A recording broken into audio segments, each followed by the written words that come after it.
Natanggap na ng kampo ng religious leader na si Apollo Quiboloy ang subpoena ng Senado sa inilibas na kopya ng subpoena ng opisina ni Senate Deputy Minority Leader Risa Hontiveros. Nakasaad na pinirmahan na ito kahapon ng abogado nila Quiboloy na si Attorney Marie Dina Tolentino Fuentes.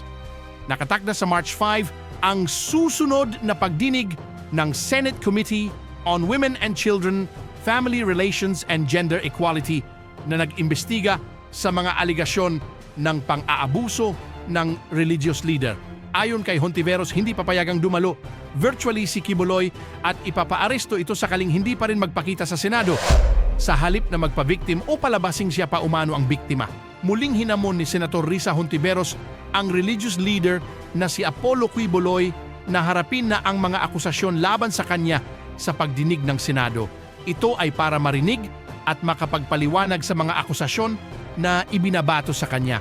Naniniwala si Hontiveros na ngayong natanggap na ng kampo ni Quiboloy ang subpena at mayroon pang Immigration Lookout Bulletin Order o ILBO laban sa kanya ay mapipilitan siyang dumalo sa hearing.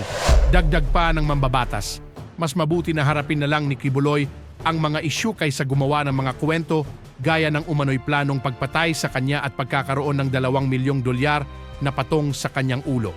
Una nang sinasabi ng pastor na nagtatago siya sa sarili niyang bansa dahil nanganganib ang kanilang buhay. Sa inilabas na pahayag ni Quiboloy, sinabi nitong hindi totoo ang mga aligasyon laban sa kanya. Marami lang daw nagkakagusto sa kanya, kaya binalikan siya nang hindi makuha ang kanilang gusto.